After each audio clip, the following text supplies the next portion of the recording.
A good question I would like to see in the comments is, what ranking do you think Alcaraz will finish in this year? I'm gonna guess number 8 in the world, and I know that is a very high expectation, but for a special player, you gotta have special expectations.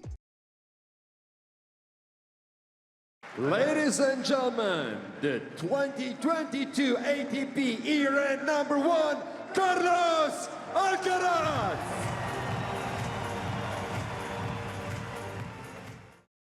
Yeah, the rise of this man exceeded anyone's expectations. I posted that video the 17th of February of last year. The video was called Why ATP Players Are Terrified of Carlos Alcaraz.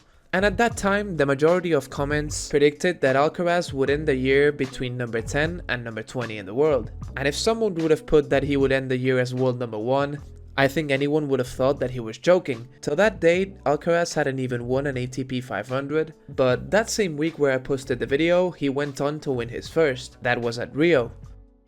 It's fair to say that he's improved quite a lot since then. In fact, I would say that he has made as much progress as anyone has ever made in 1 year. And I've been lucky enough to follow Alcaraz since he was very young, as I'm Spanish and I'm quite close to Murcia, where Alcaraz is from. And as soon as I heard that there was a 15-year-old that had already won a challenger match, maybe you gotta watch this kid from very close. In October of 2020, when Alcaraz was 17 years old, I personally went to watch him live for the first time, and it was clear to me that the kid had insane potential. I had never seen someone with so much acceleration on the forehand. If you watched him play live, you know what I'm talking about. His movement and defensive skills were already insane, and most importantly, I saw a lot of maturity. Very good behavior on the court. In 2 of the matches I saw from him, he lost the first set, but he didn't panic at all. In fact, he raised his level and adjusted very well to the things he was doing wrong, and not only did he win both matches, but he won the entire challenger event at only 17 years of age. So like I said before, it was easy to see that there was insane amounts of potential, but at the same time, there were things that needed improvements. First of all, his serve. He barely had any power on most of his serves, and when he tried to hit it harder, he didn't have much control. And the second one, and even more important, was his consistency. Alcaraz back then was already able to play some amazing points, and he sometimes played 1 or 2 amazing games in a row, but suddenly there was a dip in his level in the next 5 minutes. You never knew what was coming next. So the consistency wasn't quite there. There were matches where he was playing great and dominating in the score, as suddenly a big dip in his level would make the opponent be back in the match. But obviously, at 17 years old, with that aggressive playstyle that Alcaraz plays, you're not supposed to be consistent. You're not supposed to be winning challenger events, not unless you're an absolute prodigy. So in 2020, Carlos Alcaraz ended up as world number 141. And I was talking about challenger events, but in 2021, Alcaraz would make the jump to the ATP Tour. Already first tournament of the year, and Alcaraz would grab his first top 20 win. It was against David Goffin at Melbourne. The truth is that in that first part of the season, Alcaraz was able to get some good wins here and there, but the impressive thing about this season was actually how much progress did he make. In the first 6 months of the season, I think it would be fair to say that Alcaraz had top 50 level. In those 6 months, he had 3 wins against top 40 players, but when a really solid and established ATP player came, Alcaraz normally lost the match. But from that first part of the season having top 50 level, let's say, Alcaraz ended up the season arguably having top 10 level. Yeah, you heard it right, in barely 6 months, Alcaraz went from having top 50 level to top 10. If you put that into perspective, that is absolutely crazy progress. The majority of ATP players never even have top 10 level in their whole career. And this kid, in that second part of the season, had 3 top 10 wins. The most famous one at the US Open against Stefanos Tsitsipas, who was world number 3.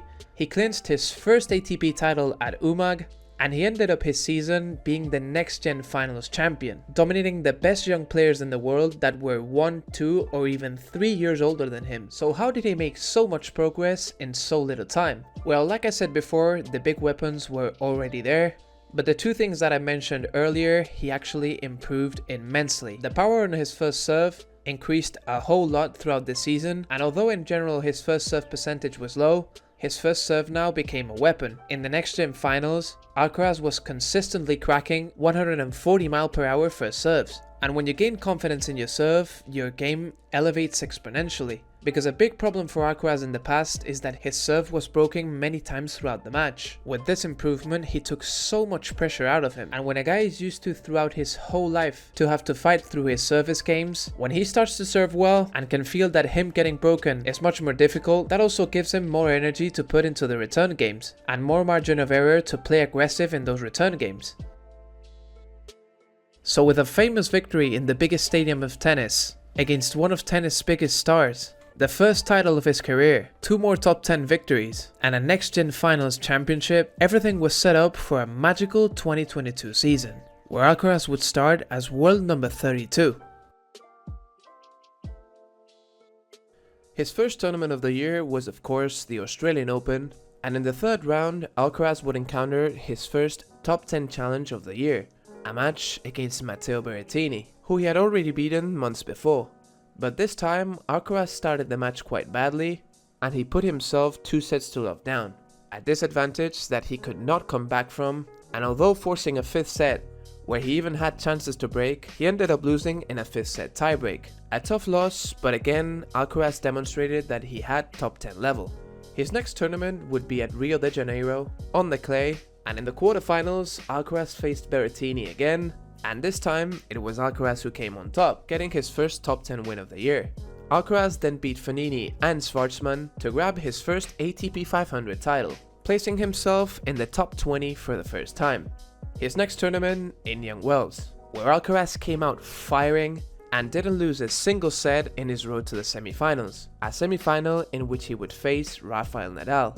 One of the best tests Alcaraz could have to actually see how close was he to the best of the best.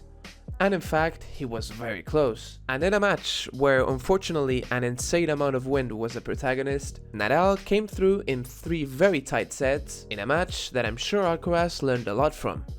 Alcaraz was now going toe-to-toe with his own idols. His next tournament, Miami. And if Alcaraz was firing in Indian Wells, in Miami it wasn't any different. His first big test came in the round of 16 with Stefanos Tsitsipas, and Alcaraz, although starting a breakdown, went beast mode in possibly till that date his best performance of his career, firing winners from every position in the court, playing with brutal intensity, and overpowering a Stefanos Tsitsipas that could do nothing on the court, and demonstrating that he was in terrific form. His next match against Miomir Kecmanovic was an absolute gem, one of the best matches of the year, in which Alcaraz came through in a 3rd set tiebreak. He then came through a tough semi-final against the defending champion Hubert Hurkacz in 2 tiebreaks to set himself up for his first Masters 1000 final, his opponent Casper Ruud. And Alcaraz defeated Ruud in straight sets to get his first Masters 1000 title, sending the message that we had a new superstar in the tour, placing himself as number 11 in the world, with practically no points to defend in the whole clay season. And now it was time to play in the surface in which he grew up. It was very interesting to see what would be Alcaraz's limit this clay season, because his game style, of course, talking about a player that's grown up in this surface, suits the clay very well.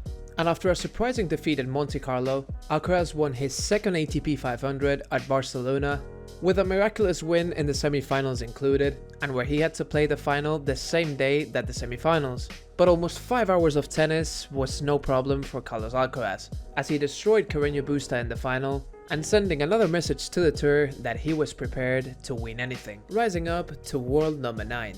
Next stop was Madrid, where Alcaraz would have the most difficult of draws, Basilashvili and Norrie, before facing the one and only Nadal in the quarterfinals. A few months ago, Alcaraz was as close as it gets to the Spanish legend, but now, not only was he going toe-to-toe with his idols, now he was actually beating them. And with no signs of fear whatsoever to close the match, Alcaraz demonstrated that not only he was a prodigy in terms of game, he's also a beast in terms of mentality. And closing the 3rd set by 6-3, he would defeat Nadal in a historic match for Spanish tennis.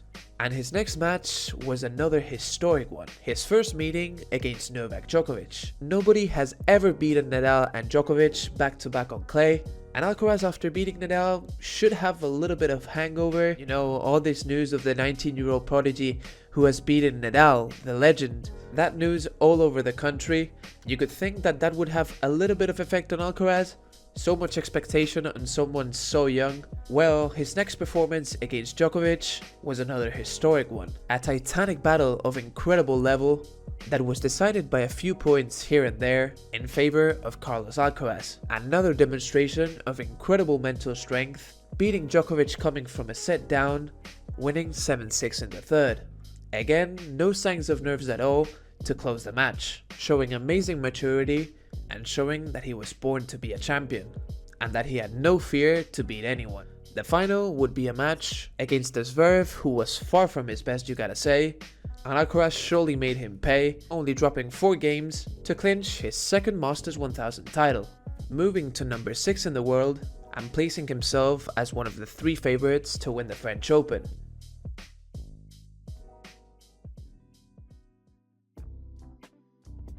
Alcaraz would not go to Rome as he had a little bit of issues with his ankle in Madrid, which didn't seem to be a big problem, but he preferred to rest and directly prepare for the French Open.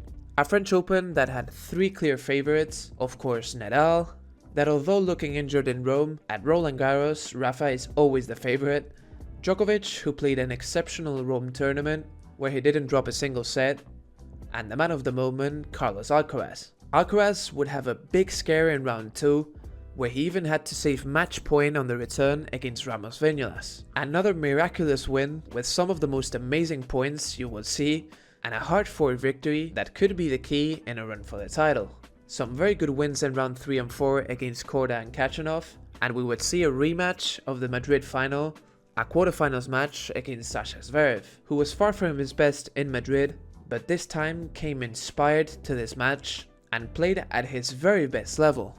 And with some amazing serving and putting Alcaraz in constant pressure on the return, Zverev was able to put himself 2 sets to love up, with 1 break in each set, and like in the Australian Open against Berrettini, it was a deficit that he could not come back from, and in a hard-fought 4th set, he ended up falling in a very close tiebreak. A very tough loss that not that many people expected, but it was more Zverev playing some incredible tennis than a bad version of Alcaraz, and Zverev proved he was playing at his best, because in the semi-final we would see him going toe-to-toe against Rafael Nadal, before of course his devastating injury. So it was a tough loss, but nothing to make any drama about. And it would be very interesting to see how Alcaraz would make the jump from clay to the grass. How would his game style suit the grass? He had only played the Wimbledon draw once, which was the year before, and he got dominated by Daniil Medvedev in round 2. Well, this year we would see improvements from that result, but he would fall short in the 4th round against Jannik Sinner, in a match where we would see Alcaraz very uncomfortable, with a quite poor serving performance, you gotta say, which is obviously one of the keys to success on grass, and a Sinner that returned very well, putting Alcaraz under constant pressure and defeating him in 4 sets. His US Open preparation wouldn't be the best, and with a loss against Tommy Paul and another one to Cameron Norrie, not that many people thought that he could go all the way in the US Open. But like champions do, they raise their level in the most important moments. His first 3 matches at the US Open, he won comfortably in straight sets, showing that he should be considered as one of the favorites, especially with the absence of Novak Djokovic. And after Medvedev fell against Nick Kyrgios in the 3rd round and Nadal fell in the 4th round against TFO, the draw was now open for a new Grand Slam champion. Alcaraz was able to get a win in 5 sets against Marin Cilic, who is always dangerous even at this stage of his career, and in the quarterfinals we would have a match of epic proportions, a match of the year candidate where Alcaraz saved match points and gained a miraculous win in over 5 hours of insane quality of tennis, insane ball striking, insane drama, insane trick shots. The match had absolutely everything, and Alcaraz gained his 2nd straight 5-set victory, classifying for the semi-finals, a semi-final where he would have to go against Frances Tiafoe, who came with great confidence after beating Nadal in the 4th round. And in another epic encounter, we would see Alcaraz gain another 5-set victory in over 4 hours, back-to-back-to-back 5-set victories, which would make you wonder, how much gas did he have in the tank? 14 hours of match play in his last 3 matches, how much energy would Alcaraz have for now the most important match of his career?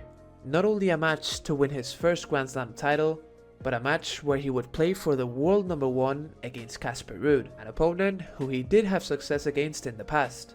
Well, in another demonstration of incredible mental strength, incredible physical resistance, Alcaraz would defeat Ruud in 4 sets to win his first Grand Slam title and become the youngest ever world number 1 at only 19 years of age, proving in fact that he was born to be a champion. A Grand Slam was an achievement that so many young players had fallen short to in the last 10 years.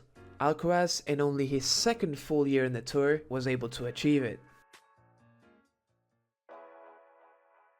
That's how little time it took Carlos Alcaraz to become the world number 1 player in the world, starting a season as world number 32 and already in September world number 1. That's how insane of a rise Carlos Alcaraz had in the rankings. The truth is that he didn't have the best end to his season. He would have an abdominal injury at Paris, which would stop him from his first time playing at the Nitto ATP finals, but still he was able to secure the year in world number 1. And 2022 was surely a magical year, not only for Carlos Alcaraz, but for tennis fans to watch. After so many years of next-gen stars being hyped, so many players unable to fulfill expectations, Alcaraz is surely cut from a different cloth.